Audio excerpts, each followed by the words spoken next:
मत कहो खुदा से मेरी मुश्किलें बड़ी हैं, ये मत कहो खुदा से मेरी मुश्किलें बड़ी हैं, ये मुश्किलों से कह दो मेरा खुदा बड़ा है।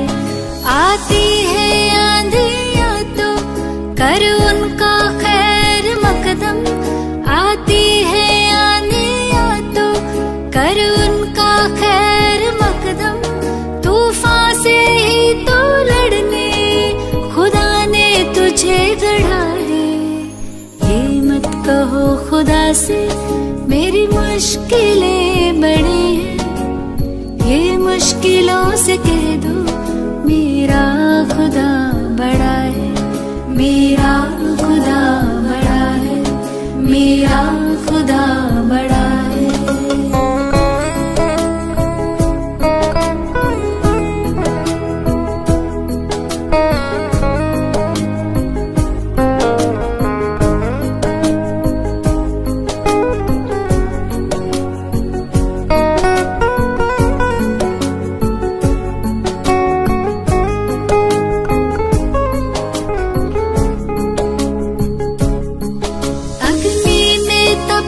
सोना है और भी निखरता, अग्नि में तप के सोना है और भी निखरता, दुर्गम को पार करके हिमालय कोई चढ़ाए, लाएगी रंग मेहनत आखिर तुम्हारी एक दिन, लाएगी रंग मेहनत आखिर तुम्हारी एक दिन, होगा विशाल तरवर वो बीज जो पड़ा है। ये मत कहो खुदा से मेरी मुश्किलें बड़ी हैं, ये मुश्किलों से कह दो मेरा खुदा बड़ा है, मेरा खुदा बड़ा है, मेरा खुदा बड़ा है।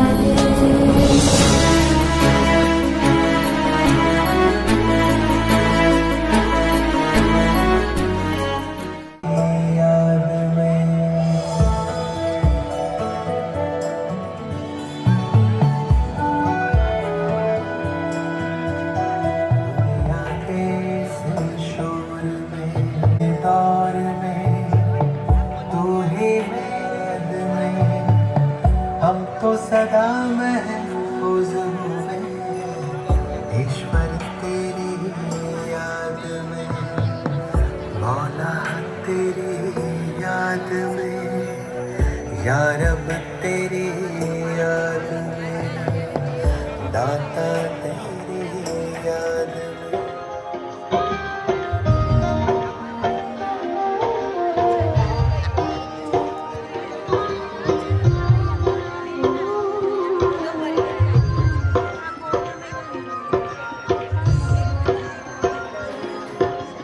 जैसा सोचोगे तुम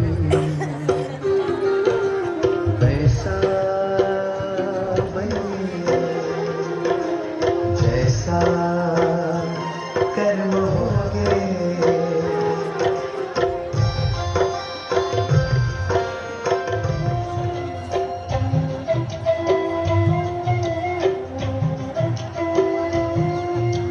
मन में हो शुभ संकल्प तो जीवन में फिर दुख कैसे की होती है, घोर अंधेरे में भी जलती जगमग उसकी जो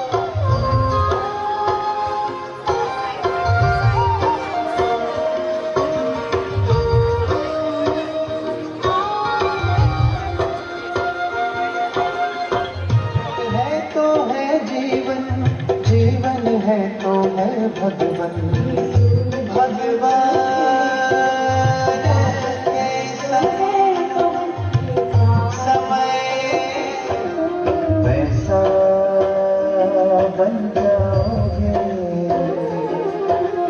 जैसा कर्म होगा यही जीवन का सार है, जैसा सोचोगे तुम वैसा बन जाओगे, जैसा कर्म होगा वैसा पल पाओगे। ये ज्ञान बुद्धि बन सब तुम्हारा, बस ध्यान।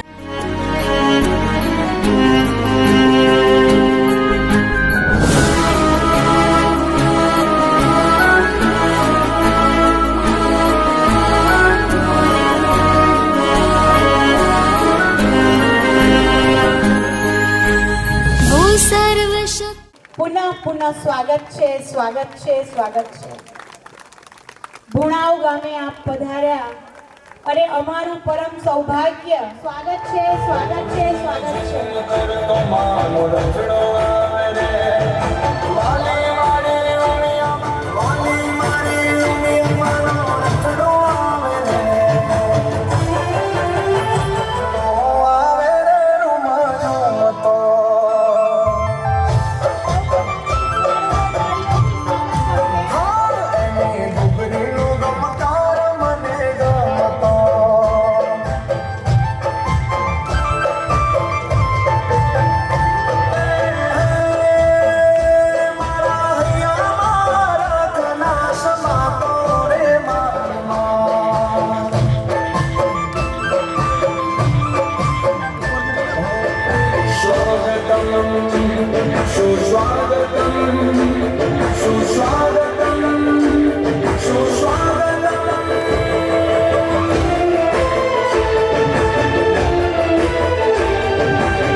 અને મંજુલાબેન જેઓ મંચ પર આવશે.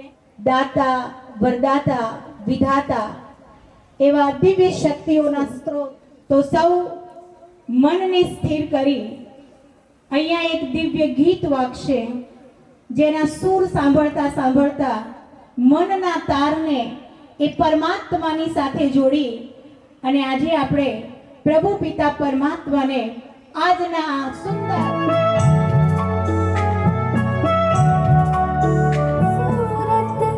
जिंदगी दी आपने सौगात।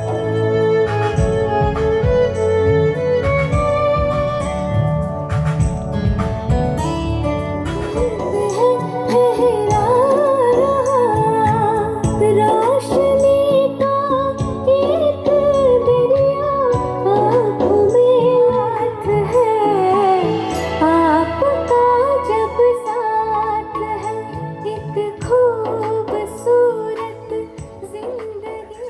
પરમાત્મા પિતાને આપણે સૌએ આ સભામાં આમંત્રિત કર્યા. તો ખરેખર આજનો આ દિવસ ધન્ય ઘડી અને આનંદ ઉત્સવ, ખુશીનો ઉત્સવ.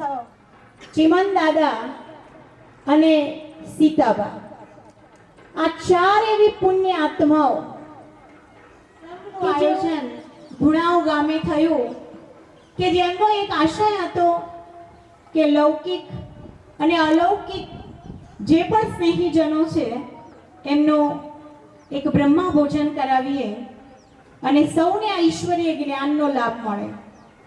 તો આપણે આ પરિવારના મંચ પર બેઠેલા એવા ગણપત દાદા, મંજુલાબા, હસમુખભાઈ, મંજુલાબેન, જગદીશભાઈ અને સીતાબેન, ગીતાબેન કે જેઓએ આપણને અહીંયા આમંત્રિત કર્યા છે, તેમના હૈયે હરખ નથી માતો. અને આમાંય કહેવાય છે કે આંગણે પધારેલા મહેમાનોનું આપણે અવશ્ય દિલથી એમનું સ્વાગત કરવું જ રહ્યું, કારણ કે આતિથ્ય સત્કારની આ ભારતની પરંપરા છે કે જ્યાં મહેમાન આવે તો ખૂબ આપણે એમનું દિલથી સ્વાગત કરીએ છીએ. તો આજે મંચ પર બિરાજમાન એવા મહાનુભાવો, મહાન વિભૂતિઓનો કુદરતનો એક ઉપહાર છે જ્યાં પ્રેમ હોય ત્યાં પુષ્પોની લેનદેન હોય, જેની ખુશ્બુ લેતા જઈએ ને બીજાને આપતા જઈએ, તો આજનો આ માહોલ ખુશ્બુદાર બની ગયો છે, ખુશીનો માહોલ છે. આ કરતલ ધ્વનિથી સ્વાગત કરીશું મંજુલાબા. મંજુલાબા પુષ્પોથી સ્વાગત કરશે. આદરણીય ઈજુબેનનું સ્વાગત કરશે હસમુખભાઈ. જગદીશભાઈનું સ્વાગત કરશે બ્રહ્માકુમારી. આપણી વચ્ચે વડીલ શ્રી ગણપતભાઈ પણ બિરાજમાન છે, એમનું પણ સ્વાગત કરશે આદરણીય સરલા દીદી, આદરણીય તૃપ્તિ દીદી.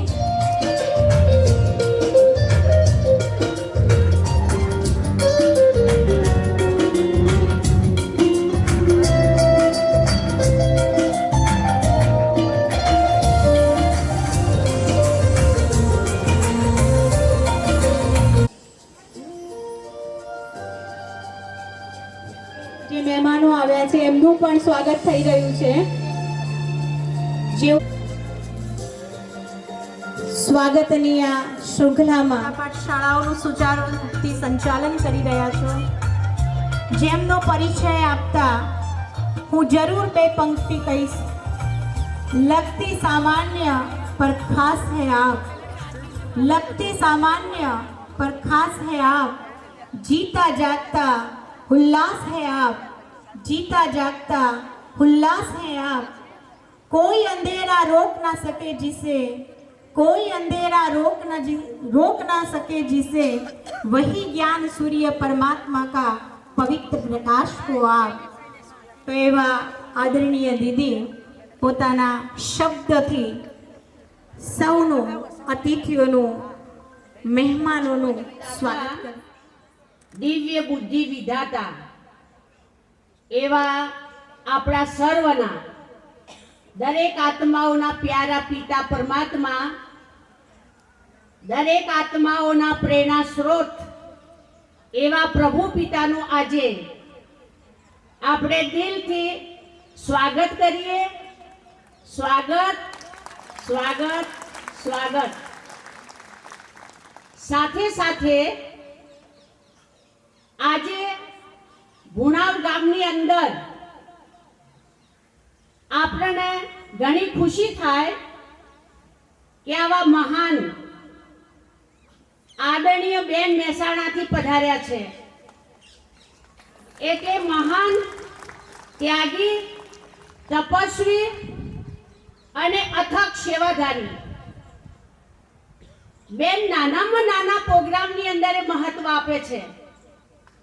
જ્યારે મેં બેનને કહ્યું કે બેન આવી રીતે હસમુખભાઈનો એક સંકલ્પ છે અને બ્રહ્મા ભોજન, બધા બ્રાહ્મણ પરિવાર, લૌકિક અલૌકિકને બોલાવવાની એમની ઈચ્છા છે, તો બેને કહ્યું હું ચોક્કસ આવીશ.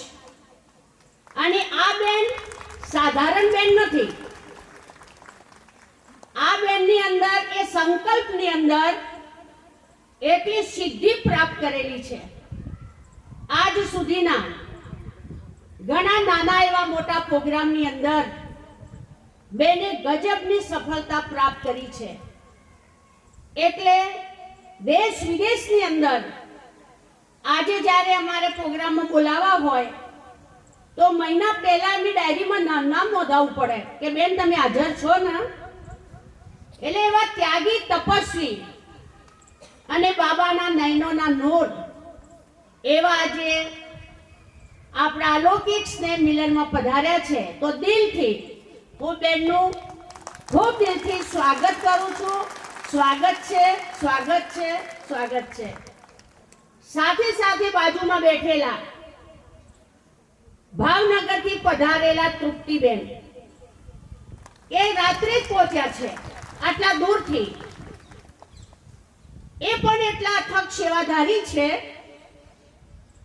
અને ત્યાગીને તપસ્વી. ઊંઝાની અંદર એમને જ્ઞાનનો પાયો નાખેલો. શરૂઆતમાં એ ઊંઝામાં હતા અને ઊંઝાની અંદર એમને ખૂબ તપસ્યાઓ કરી અને જેના કારણે આજે એ વટ વૃક્ષ તૈયાર થયું. એટલે એ પણ એવા નાના પ્રોગ્રામની અંદર એ પણ સદાયના માટે હાજીનો પાઠ સદાયના માટે એકરસ સ્થિતિ જેવું નામ છે એવું એમના ગુણો છે. તેવા આદરણીય બેનનું પણ હું આજે દિલથી સ્વાગત છે. સાથે સાથે બાજુમાં બેઠેલા એમનું ગુલામનું નામ છે દાદા ને દાદી. અને નામ કેવું છે તમે વિચાર કરો. આપણે કોઈ પણ પ્રસંગ આવે એટલે એ પ્રસંગની અંદર આપણે કોની સ્થાપના કરીએ? કે બોલતા નથી? શ્રી ગણેશ. તો એવા દાદા કે કદાચ તમારા છોકરા ભણતા હશે ગણપત વિદ્યાલય, પણ કદાચ ઘણાએ આજે જ એમના દર્શન કર્યા છે. આજે એમની પ્રેરણાથી હજારો લાખો બાળકો તૈયાર થયા છે. અને એટલું મોટામાં મોટું વિદ્યાદાન ની પ્રેરણાઓ આપી રહ્યા છે. તેમ છતાં એ ગુપ્ત છે અને કોઈ પણ પ્રકારનું અભિમાન નથી. એક વખત હું ગુણાવમાં ક્લાસ કરાવવા આવેલી, તો ક્લાસના ભાઈ બહેનો બેઠા હતા. તો એ બંને અહીં મંજુલા બા અને દાદા બંને પલોઠી વાળી નીચે બેસી ગયા. એટલે મેં કીધું તમારે નીચે ના બેસાય, આ ખુરશીમાં બેસો. એટલે કે બેન અત્યારે હું વિદ્યાર્થી તરીકે છું એટલે હું ખુરશીમાં નહીં બેસું. તો 1 કલાક એમને બાબાની મોરલીનો ક્લાસ કર્યો. એટલે આવી વિરલ વિભૂતિઓ અને એમને કેટલા દાદા કહેવા વાળા છે. અને હંમેશા ઘણા તો પોતાના બાળકોને જ ભણાઈને તૈયાર કરતા હોય છે, પણ આજે નિસ્વાર્થ ભાવે એમની પાસે કેટલી પુણ્યની પૂંજી જમા થઈ રહી છે, કેટલી આત્માઓની દુઆઓ મળી રહી છે. એવા દાદા અને દાદી નું આજે ખૂબ દિલથી સ્વાગત છે. સાથે સાથે જગદીશભાઈ જે હસમુખભાઈના ભાઈ, એ પણ વિદેશથી જ આવ્યા છે બધો પરિવાર. તો અને ગીતાબેન એમનું પણ આજે આ સભાની વચ્ચે સ્વાગત છે. સાથે સાથે હસમુખભાઈ ચાલતા તો આવડતું જ નથી, હંમેશા દોડતા હોય છે. અને વિદેશોની અંદર કંપનીમાં ભૂરિયા લોકો એમને શું કહે છે? હેપી દાદા. એમને ક્યારે જે ચહેરો બદલાતો જ નથી. એવા અને એમનો વિદેશ હતા સંકલ્પ હતો. એટલો ઉમંગ છે. કાલે એમને આખું ગામ જમાડ્યું. આયા ત્યારથી બધાને જમાડ્યા જ કરે છે. એટલે જમાડવું એ કેટલું મોટું પુણ્ય છે. અને આજના દિવસે આજે ચમન દાદા અને સીતારામ બા અમને ખૂબ યાદ આવે છે. અમને જ્યારે ગુણાવમાં ક્લાસ કરાવવા આવીએ ત્યારે એમને એવું લાગે કે આ તો બાબા આયા. બંનેમાં એટલી ખુશી જોવા મળે. બા છે ને એને પેરાલિસિસ થયો હતો, તો લગભગ 2 મહિને બોલ્યા હતા, પણ પહેલો જ શબ્દ બોલ્યા હતા રામ. એટલે એમનું નામ રાખ્યું સીતારામ. અને બહેનોને જઈને પણ એટલા ખુશ થાય. એ આજે બા બેઠા છે ને બાજુમાં, મંજુલા બા, એના બા સગા બહેનો હતા. એક જ ઘરમાં 3 છે બહેનો. અને આ જ્ઞાનનું બીજ ઈશ્વર દાદા એ પોતે જ્ઞાનમાં ચાલતા હતા. એ કદે સિદ્ધપુર જતા હતા. અમે જ્યારે અહીંયા શરૂ કર્યું ત્યારે એમના ઘરમાંથી બાબાનું કાસ્કેટ મળ્યું અને ચુસ્ત રીતે ચાલતા હતા. નસમુખભાઈ કે બેન હું નાનો હતો અને હું માઉન્ટ આબુ દાદાને લઈને જતો હતો. અને દાદાનો ફોટો જ્યારે તમે જોશો ને તમને ખબર પડશે કે કેટલી પર્સનાલિટી વાળા દાદા છે. આપણે જવાહરલાલ નહેરુ જે જબ્બો પહેરતા હતા ને એનો ઢીંચણમાં જબ્બો અને આટલી મોટી પાઘડી, એટલી પર્સનાલિટી વાળા દાદા એ બાબાના જ્ઞાનમાં હતા. અને એ જ્ઞાનનું બીજ આજે બધાની અંદર એ બીજ છે, જ્ઞાનનું બીજ છે. 18 વર્ષ સુધી દાદાએ ગીતા પાઠશાળા ચલાવી આજે આ ભુણાવ ગામની અંદર 40 ની સંખ્યા છે. પહેલા તો બહુ સંખ્યા હતી, પણ ઉંમરવાળા હતા એ શરીર છોડીને જતા રહ્યા. અને બા ને દાદા કોરોનામાં નથી ગયા, કુદરતી રીતે ઉંમર પ્રમાણે એમને શરીર છોડ્યા છે, પણ એ લોકોને કોઈ તકલીફ નથી પડી. આજે 3-4 ભાઈઓ વારા ફરતી આયે જાય વિદેશથી, અને બાની અને દાદાની ખૂબ સેવા કરી છે, એમની બધી ઈચ્છાઓ પૂરી કરી છે. દાદા પણ મજબૂત હતા, યુથ જેવા લાગે. પેલું બાઇક સ્કૂટર લઈ અને મોડલી લેવા આવે. મેં કીધું દાદા હવે ક્યાં સુધી આવું સ્કૂટર ચલાવશો? અરે કે બેન હજી તો હું શક્તિશાળી છું. હા, એટલે એવા દાદાને પણ આજે યાદ આવી રહી છે. એમનો સૂક્ષ્મ ચહેરો પણ સામે આવી રહ્યો છે. અને સાથે સાથે મહેસાણા અને વિસનગરથી પધારેલા બાળ બ્રહ્મચારી બહેનો કે જેને પોતાનું જીવન પરમાત્માને સમર્પણ કરેલું છે, એ બહેનો પણ આજે ગુણાવ ગામની અંદર ગુણાવ ગામને પાવન કર્યું છે. તો એમનો પણ આજે હું દિલથી સ્વાગત કરું છું. સ્વાગત છે. ઊંઝાના બાજુના ગામડેથી પધારેલા સર્વ ગીતા પાઠશાળાના ભાઈ બહેનો, એમનું પણ આજે આ સભામાં સ્વાગત છે. સાથે સાથે આજે બધો એમનો પરિવાર, કારણ કે લગ્ન પ્રસંગે હતા, પછી આ પ્રોગ્રામ હતો, રાત્રે ભજન પણ રાખ્યા હતા, ગામ જમાડ્યું કાલે. એટલે આજે આપણે બધાને બોલાયા છે, એટલે ખૂબ ખુશી છે. તો જે પણ વિદેશથી આવ્યા છે, લગભગ 30-35 ભાઈ બહેનો આવ્યા છે, એમનું પણ આજે અહીંયા સ્વાગત છે. સ્વાગત છે. સાથે સાથે ગામના પણ વડીલો અહીંયા છે હાજર, એમનું પણ આજે સ્વાગત છે. અને સાથે સાથે જે પણ નામી અનામી જે પણ અહીંયા હાજર છે, એ બધાનું આજે દિલથી એમનું આ સ્નેહ મિલનમાં સ્વાગત છે. Sa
પ્રોત્સાહન વધારશે. સૌ ફરીથી એકવાર જોરદાર કલકત ધ્વનિથી કુમારીનું અભિવાદન કરીશું. ખૂબ ખૂબ ધન્યવાદ. આ પરિવારના સ્વર્ગસ્થ ચમન દાદાના સુપુત્ર છે કે જેઓનો આ સ્નેહ મિલનમાં સાથ અને સહકાર રહ્યો છે.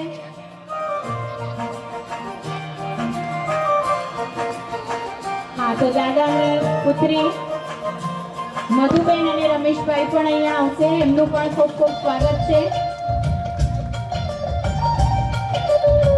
આપણે બધા જો તાળીઓમાં કંજુસાઈ નહીં કરીએ, કારણ કે આજનો દિવસ જ આપણા માટે ખુશીનો દિવસ છે અને જેટલી તાળીઓ તમે આજે વગાડશો એટલા જ પોઈન્ટ તમારા દબાવશે, એક્યુપંક્ચર થઈ જશે કે જેથી આપણો ચહેરો પણ ચમકી ઉઠશે. વિશ્વ નવનિર્માતા જેને હેવનલી ગોડ ફાધર કહીએ છીએ, અર્થાત આ ધરા પર સ્વર્ગની સ્થાપના કરનાર, સ્નેહના સાગર, જ્ઞાનના સાગર, આપણા સૌના અતિ પ્રિય શિવ પરમાત્મા તેમજ આજની સભાના મંચસ્થ સર્વ મહાનુભાવો, વિશેષ જેના આભામય વ્યક્તિત્વને ચારો તરફ ફેલાયેલું અનુભવ કરીએ છીએ, જે સદા જ્ઞાનની સુંદર શક્તિશાળી વાતોથી સર્વને સંપન્ન કરે છે, જેમને સાંભળવાથી અને જોવાથી આપણા સર્વની બેટરી ચાર્જ થઈ જાય છે, એવા આદરણીય સરલાબેન અને સાથે માનનીય આદરણીય દાદાજી એમ કહીશું, કારણ કે બધા એમની ઓળખાણ એ છે અને એનાથી એક વહાલનો પ્રેમનો ભાવ અનુભવ થાય છે, સંબંધનો ભાવ અનુભવ થાય છે. અને નામની તો વાત કરી એમ ગણપત ભાઈ જેને કહીએ, આમ તો દાદા જ કયા છે, પણ નામ જે ગણપત છે, જે ગણપતિનું નામ છે, ખૂબ વિચારીને કદાચ એમના માતા પિતાશ્રીએ રાખ્યા હશે, આ રાખ્યું હશે આ નામ. એમને પ્રેરણા મળી હશે કે આમની પાસે ખૂબ શક્તિ અને ગુણો છે, ગુણોના પતિ ગણપતિ કહેવાય છે.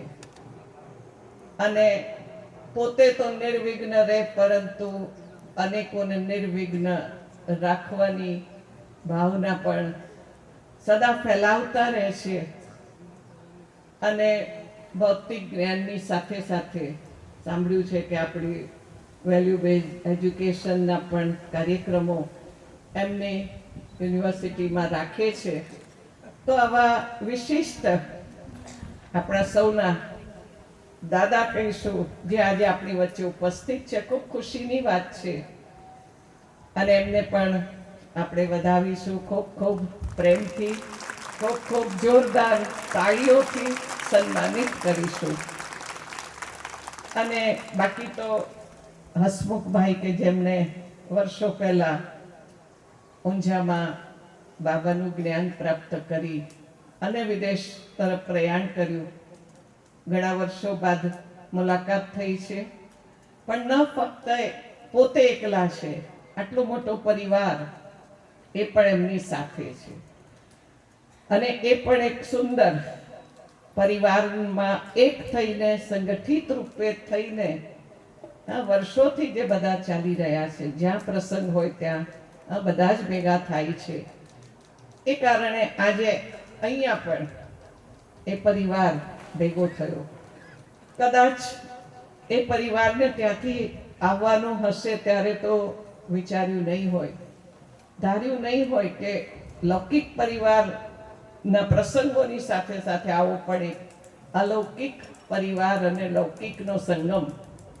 એ પણ થશે અને સુંદર પવિત્ર શક્તિશાળી વાતાવરણમાં બેસવાનો લાભ મળશે.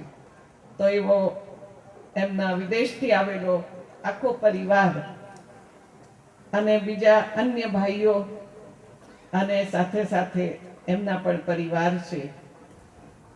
સાથે સાથે લૌકિક પરિવાર બીજો પણ છે જે અહીંયાનો છે અને અલૌકિક પરિવાર પણ છે કે જે અહીંયા અર્થાત ઊંઝા અને પાઠશાળાઓ જે સંબંધિત છે ત્યાંથી આવેલા ભાઈ બહેનો છે. તો આવા સુંદર સંગઠનમાં આજે આપણે સૌ અહીંયા વિરાજમાન છીએ. એકતાનું પ્રતીક એક સ્વર્ગની પણ નિશાની છે અને આ ભારત ભૂમિ પણ એક સમય હતો કે જ્યારે સુંદર ગોલ્ડન આકાશ નીચે ગોલ્ડન એજમાં ગોલ્ડન સ્ટેજ વાળા આત્માઓ કે જેને આપણે દેવી દેવતાઓ કહીએ છીએ, ચૈતન્યમાં એ લોકો અહીંયા હરતા ફરતા હતા. ભારત સ્વર્ગ હતું. અન્ય ધર્મવાળા પણ કહે છે ખૂબ ધનાઢ્ય હતું. અહીંયાથી ઘણું બધું લઈને પણ બધા ગયા. કહેવાય છે બધાએ અહીંયા એટેક કર્યા, હુમલા કર્યા, યુદ્ધ કર્યા, પણ ભારતે બીજા ઉપર હુમલો કરી અને લઈ લેવાની ભાવના નથી રાખી. માત્ર આપવાની જ ભાવના રહી છે. એ છે આપણી ભારતીય સંસ્કૃતિ. આટલી સુંદર આ સંસ્કૃતિ અથવા આવા મનુષ્ય આત્માઓ કે જેને આપણે દેવી દેવતાઓ કહીએ છીએ, જે આ ભારત ભૂમિ પર સાકારમાં હતા, આજે એમને આપણે મંદિરોમાં મૂર્તિના રૂપે સ્થાન આપ્યું છે. પણ વિચારીએ કે એ મંદિરની મૂર્તિઓ ચૈતન્ય બની જો વિચરતી હોય બહાર વાતાવરણમાં, તો કેટલું સુંદર દ્રશ્ય હશે. અને એ પણ નિશ્ચિત રૂપે પોતાને પણ એ દ્રશ્યમાં જોઈએ કે આપણે પણ એ દ્રશ્યમાં હતા, એવા ભારતમાં હતા. ત્યારે કોઈ એવું કહ્યું છે? ત્યારે એવો કોઈ તમારો કે આપણા બધાનો ઇતિહાસ કોઈએ સંભળાવ્યો છે? ઇતિહાસ દુનિયામાં પણ ભણાવવામાં આવે છે. ફલાણા રાજા આ સાલમાં હતા, આવા હતા, તેવા હતા, આવી સમૃદ્ધિ બધું. પણ એ રાજા હતા એ છે. અહીંયા જે કહેવામાં આવ્યું એ શું છે કે એવા દેવી દેવતાઓ આપણે હતા. એ આપણો ઇતિહાસ છે. પછી પ્રશ્ન થશે કે એ બધી વાતો સુંદર કે જે દેવતાઓ માટે કહેવાય છે સચરિત્ર હતા, ચરિત્રવાન હતા ને, સુંદર પણ હતા, સત્તા પણ હતી, અને આ બધું હોવા છતાં પણ કોઈ પણ પ્રકારનું દેહ અભિમાન નહોતું. અને એટલા માટે જ ઊંચે સ્થાને અને પૂજનીય છે. આજે પણ એ પૂજાય છે. હવે શું હાલત થઈ છે આપણે જોઈ રહ્યા છે. સમયનું ચક્ર ફરતા ફરતા સતયુગમાંથી ત્રેતા, ત્રેતામાંથી દ્વાપર અને દ્વાપર પછી કળિયુગ. હવે કળિયુગના એકદમ હળહળ તો કળિયુગ કહેવાય ને, એકદમ પતિત દુનિયા, ભ્રષ્ટાચારી દુનિયા, વિકર્મ વિકારોથી ભરપૂર દુનિયા, એવી આજે જોઈ રહ્યા છે. કઈ ગમશે? તો બધા કોને કહેશે કયો યુગ ગમશે? સતયુગ, સ્વર્ગની દુનિયા ગમશે. અને ત્યારે એમ પણ આજે લક્ષ્ય આપવામાં આવે છે કે ઘર ઘર સ્વર્ગ બને. પોતે એક ઘરને સ્વર્ગ બનાવી, પોતાના ઘરને. આખી દુનિયાની વાત નથી, પણ ઘર ઘર બની જશે તો આખી દુનિયા બનેલી જ છે. અને એ પણ ન બને તો સૌથી પહેલા હું પોતાને સ્વર્ગ લાયક બનાવું. જેવા સ્વર્ગમાં દેવી દેવતાઓ હતા એવું જીવન મારું બનાવું.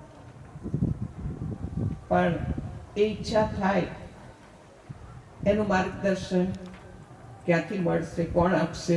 કોણ એવું ભણાવશે? આજે વિજ્ઞાન યુગમાં જોઈએ છે કે ઘણી બધી ટેકનોલોજી નવી નવી શોધાઈ રહી છે. બીમાર વ્યક્તિ માટે સુંદર નવી નવી જે દવાઓ છે, બધી ફેસિલિટી છે બધું નીકળી રહ્યું છે.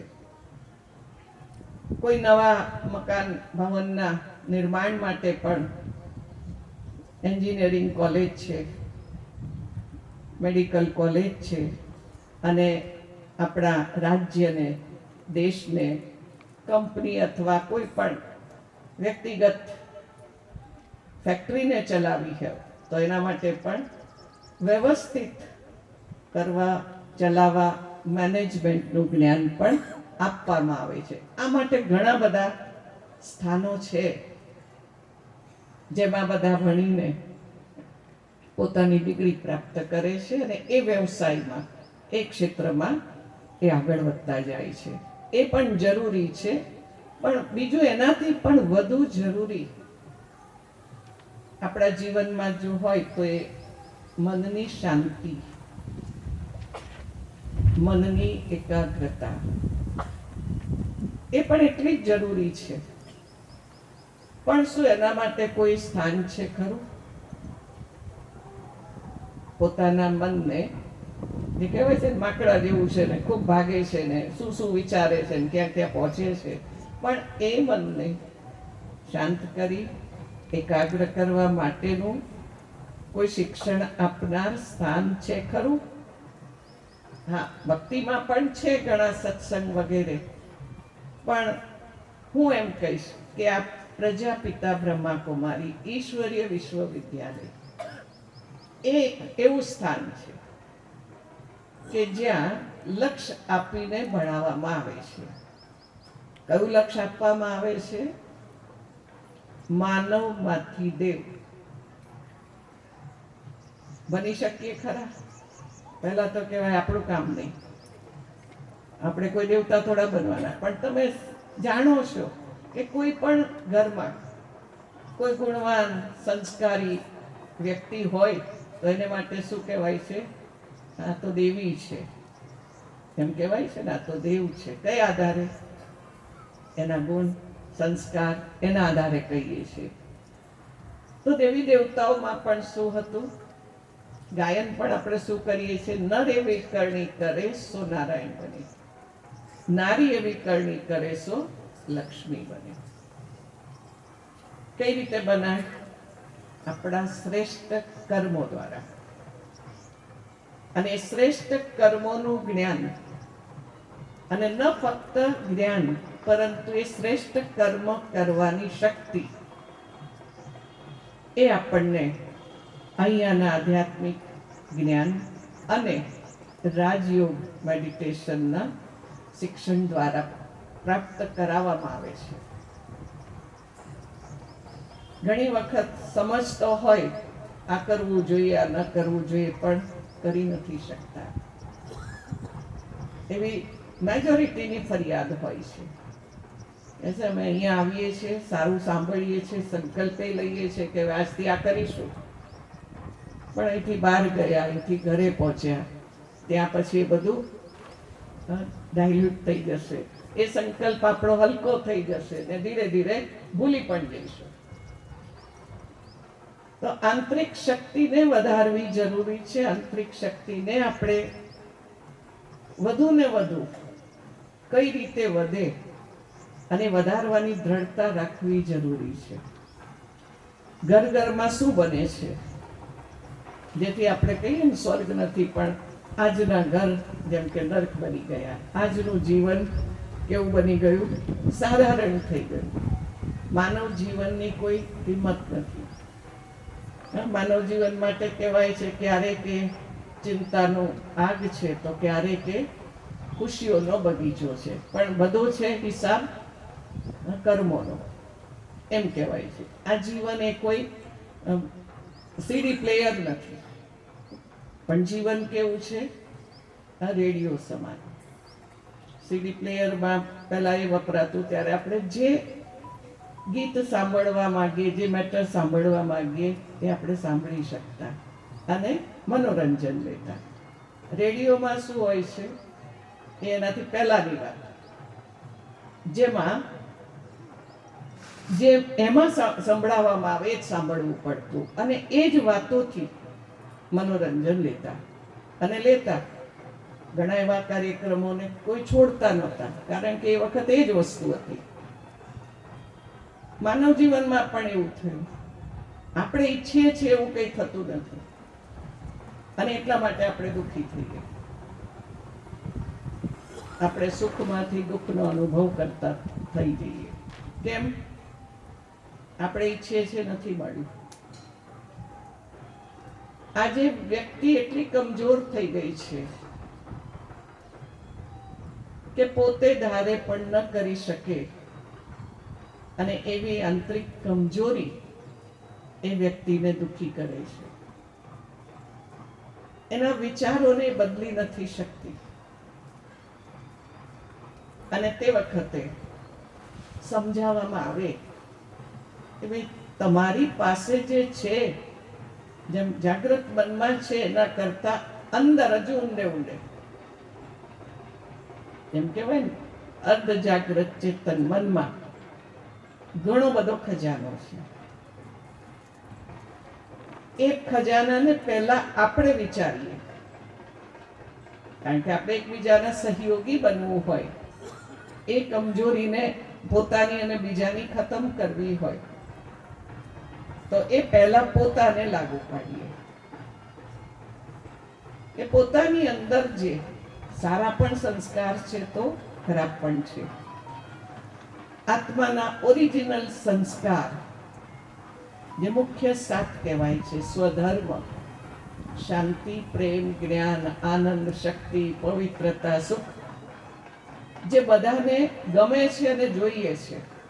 જે પણ દોડા દોડી મહેનત કરીએ છીએ, શેના માટે? સુખ મળે, શાંતિ મળે, આનંદ મળે, એના માટે જ કરીએ છીએ ને. કારણ આપણે પહેલા એવા હતા. પછી એ બધું ભૂલતા ભૂલતા ઉપર નેગેટિવ સંસ્કારો આવી ગયા, કમજોરીના, આ વિકૃતિ આવતી ગઈ. એટલે પેલા સંસ્કાર નીચે. માતાઓ રસોડામાં કામ કરતી હોય તો કબાટ છે, આગળ મસાલાના બધા નાના નાના બોટલ મૂકેલા છે, જે ઉપયોગમાં આવે છે રોજ, મીઠું, મરચું, દાણા જીરું વગેરે આગળ છે ને, એને આપણે લઈને વાપરીએ છીએ. પણ ક્યારેક કંઈક બીજી જરૂર પડી તો એ બધા બીજા મસાલા પાછળ જતા રહ્યા, અને સમય જતાં ભૂલી જવાય છે કે આપણા ઘરમાં છે, જેથી આપણે બજારમાંથી બહારથી લેવા માટે ઈચ્છીએ છીએ. તો આપણે ભૂલી ગયા કે આ બધા પાછળ જતા રહ્યા છે, દબાઈ ગયા છે, ઉપર બધા નેગેટિવ સંસ્કારોના લેયર્સ આવી ગયા છે. એટલે આપણે બહાર દોડીએ છીએ. શાંતિ જોઈએ, સુખ જોઈએ, આનંદ જોઈએ, તો ક્યાં જઈશું? આ મને આપે, આ મને આપે, આનાથી મળે ને, ન મળે એટલે દુઃખી થઈશું, ચિંતા કરીશું. એટલે પહેલા આપણે આપણા એ અંદર ગયેલા જે સંસ્કારો અથવા ગુણો છે એને યાદ કરીને આગળ લાવવા પડશે. એકવાર નહીં, અનેક વાર, દિવસમાં અનેક વાર યાદ કરીએ, વારે વારે, તો આવી જશે આગળ. અને સંસ્કારોથી આપણે કર્મ કરીશું. પછી સામેની વ્યક્તિ સંબંધમાં છે, પરિવારમાં છે, એમાં કમજોરી છે, એને કદાચ કહીએ તો એ નહીં માને કે ના ના, આવું બધું અમારે કાંઈ સાંભળવું નથી. તો ભલે બોલથી નહીં, પણ કહેવાય ને, આપણા વિચારોથી એને પહોંચાડીએ. ત્યાં એક શાંત સ્વરૂપ આત્મા છે, આ સ્નેહથી ભરપૂર આત્મા છે નહીં, પણ એનામાં એ વિકસાવવું છે, એની કમજોરી ખતમ કરવી છે. એની પણ જે અંદર ગયેલી ફાઇલ છે ને, એને ખોલવી છે. તો આપણે પણ આ એક સહયોગ આપી શકીએ છીએ, અને આપણા પરિવારને સુંદર મજાનો શાંતિ, આનંદ અને પ્રેમથી સંપન્ન બનાવી શકીએ. આજે જ્યારે પણ કોઈને મળીએ ને તો પૂછીએ, કેમ છો? કેમ છો પૂછીએ, તબિયત કેમ છે? કહીશું મજામાં છીએ. હાલચાલ શું છે? સારા છે. અહીંયા અમને શું શીખવાડવામાં આવે છે? હાલચાલ શું છે? તો કે શું બોલો? અમે સદા ખુશહાલ છીએ, અને ફરિશ્તાની ચાલ છે. સુંદર વાત છે ને? કદાચ ના હોઈએ ને તો આપણે આવું બોલીશું ને તો બની જઈશું. શું? સદા ખુશહાલ છે અને ફરિશ્તાની ચાલ છે. આ એક પોઝિટિવ વાત છે, સકારાત્મક વાત છે, જે ઉર્જા વધારશે. એટલે આપણે બીમાર પડીએ, માનો કે, કારણ કે કળિયુગ છે, ઘણી બીમારીઓ અચાનક નવી નવી પણ આવે છે, ત્યારે પણ કદાચ એનું જ ચિંતન કરીશું કે હું બીમાર છું, ક્યારેય પડ્યો નથી, મને જ કેમ બીમારી આવી, મને કેમ ભગવાન મદદ નથી કરતા. બધી વાતો વ્યર્થની, કમજોરીની. એ વિચારીશું તો શું થઈ જઈશું? કમજોર છીએ એનાથી પણ વધુ કમજોર. પણ એમ વિચારીએ કે હું બિલકુલ સ્વસ્થ છું. કદાચ બીમારી હશે ને તો પણ ધીરે ધીરે ઓછી થઈ જશે, કારણ આપણા વિચારો આપણા શરીરમાં ફેલાય છે. આપણા વિચારો શરીરના પ્રત્યેક સેલ સુધી પહોંચે છે અને એને શક્તિશાળી બનાવે છે. એટલા માટે પોતાના માટે જ્યારે બીમારી આવી તો આ વિચારીએ. એ બીમારી બીજાને જણાવીશું, 5 જણને, તો એ શું વિચારશે? કે હા, બિચારો બીમાર છે. પછી બીજી વાત એમ કરશે, હા, તમારા જેવી બીમારી ફલાણાને હતી ને, એને તો શરીર છોડી દીધું. એટલે એનામાં શક્તિ આવશે, ડર લાગશે, કમજોરી આવશે. શું થશે? આપણે કયા વિચારો આપ્યા? કમજોર થવાના કે શક્તિશાળી બનવાના? અને આપણે પોતે બીમાર હોય એને આવું વિચારીએ તો શું થશે? હા, દુઃખી દુઃખી થઈ જઈશું ને. પરિવારમાં બાળક છે, ચાલો જન્મ્યું ત્યાંથી કોઈને કોઈ કમજોરી છે, ચાહે બુદ્ધિની કમજોરી હોય, ચાહે કોઈ પણ પ્રકારની જલ્દી જલ્દી એ ડિસ્ટર્બ થઈ જતું હોય, નાની મોટી વાતોમાં જલ્દી જલ્દી ક્રોધિત થઈ જતું હોય, આ બધું છે.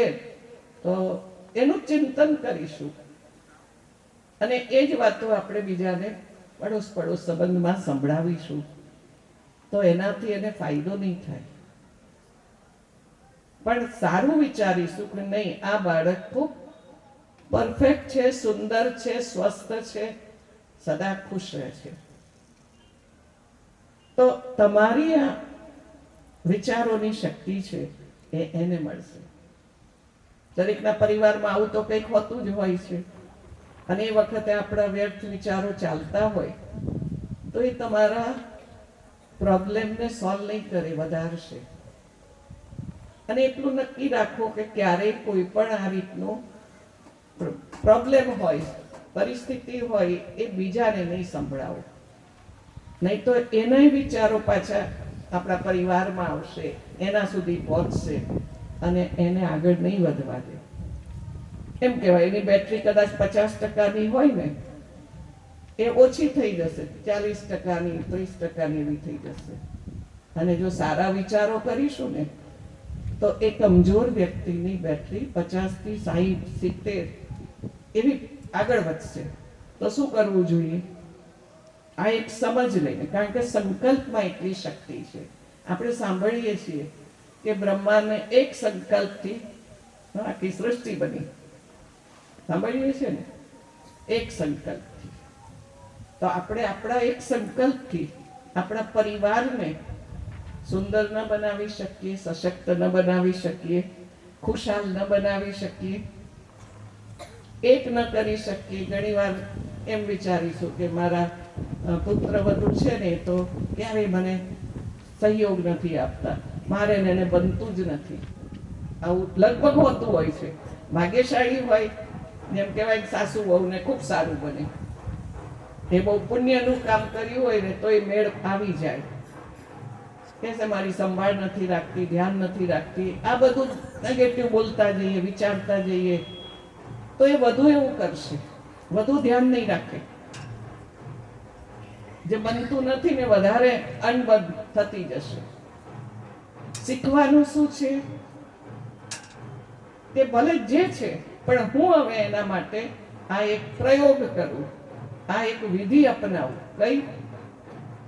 કે મારી વહુ તો ખૂબ સુંદર છે, મારું ખૂબ ધ્યાન રાખે છે, અમારે તો ખૂબ સુંદર બને, કહી શકીએ, એવું વિચારી શકીએ? ના આવે ને વિચાર, પણ હવે એવું લક્ષ્ય રાખશો ને, પછી પરિણામ જોશો તો કેવું મળશે? ફાયદાનું મળશે. અઘરી વાત નથી, માત્ર આપણે વિચારોને સારા કરવાના છે. એ રીતે ભોજન એ પ્રસાદ ક્યારે બને? પરમાત્માની યાદમાં બનાવેલું ભોજન પ્રસાદ. સ્લમ એરિયામાં જાય અને ત્યાં કોઈ ઓરડી શોધે, એવા એને સ્વપ્ન આવતા. 4-5 દિવસ આવ્યા બાદ અઠવાડિયા પછી એના ઘરની કામવાળી હતી ને, એને પૈસા માંગ્યા કે મારે છે ને નાની એવી ઓરડી લેવી છે, એટલે મને તમે પૈસાથી મદદ કરો. તો એને ફટથી આપી દીધા.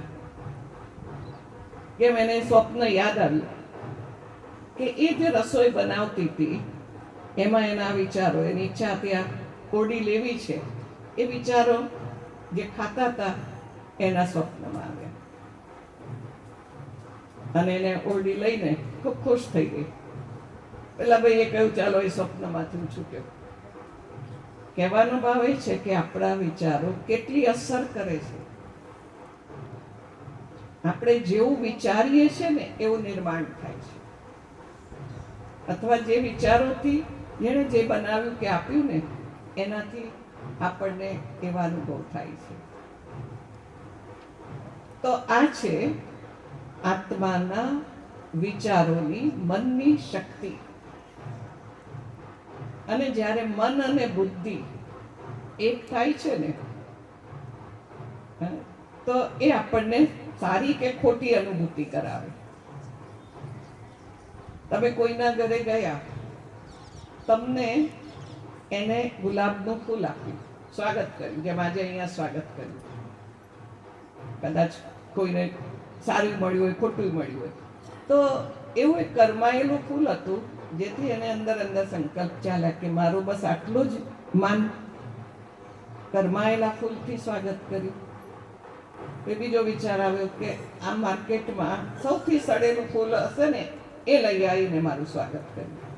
ચાલે છે વિચારો આગળ. પછી બીજી કોઈ ફ્રેન્ડ હોય એને સંભળાવે કે આજે જો આને મારી સાથે આવું કરે, આવું કરાય? પેલી શું કહેશે, ના ના આવું થોડું કરાય, એમ કરીને એમાં જરૂર સાથ આપશે.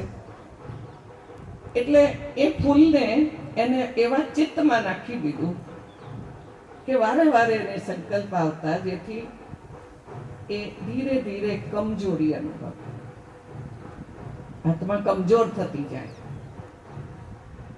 જરૂરી શું હતું કે એ જેને મનમાં રાખ્યું, ચિત્તમાં રાખ્યું, પણ એ ફૂલને કરમાયેલું છે તો ચાહે પાણીમાં મૂકી દે, નાખી દે કે બહાર ફેંકી દે, પણ મનમાંથી કાઢી નાખે. સોલ્યુશન શું છે કે મનમાં ને મનમાં એનું ચિંતન ન કરે. આજકાલ સંબંધોમાં પણ બાહ્ય દેખાવ વધારે છે. બહારથી સંબંધોને સંભાળવા માટે, ચાલુ રાખવા માટે બધા પ્રયત્ન થાય છે કે સારી, પણ અંદર પાછું કંઈક નકારાત્મક ચાલે. સંબંધોને જો સાચવવા હોય તો સારી વસ્તુથી માત્ર નહીં, પરંતુ સારા વિચારોથી આપણે એને સાચવી શકીએ. સચ્ચાઈ અને સફાઈ જોઈએ, વિશ્વાસ જોઈએ, દિલથી અર્થાત પ્રેમથી આપેલી વસ્તુ એ દિલ સુધી પહોંચે છે, જે સંબંધોને સારા કરી દે છે. તમે કોઈ વ્યક્તિને એકાદ વાર કહું કે આવજો ને અમારા ઘરે, કોઈક વાર તો આવો જમવા, એને પકડી લીધું કે હું જરૂર આવીશ, બોલ ક્યારે આવું? આ અઠવાડિયે આવી જજે, એમ કહી દીધું. એ હાજર થાય એ પહેલા તો અઠવાડિયું એટલા સંકલ્પો ચાલે કે મેં તો માત્ર એકવાર કીધું અને એને હા પાડી દીધી. કેવી છે? હા પાડી દીધી. મને શું ખબર એ હા પાડશે? હવે કેવા વિચારો ચાલશે? ભલે ભાવના નથી, પણ તોય એમ એક શાક નહીં પણ 4 શાક બનાવશે. સારું લાગે ને?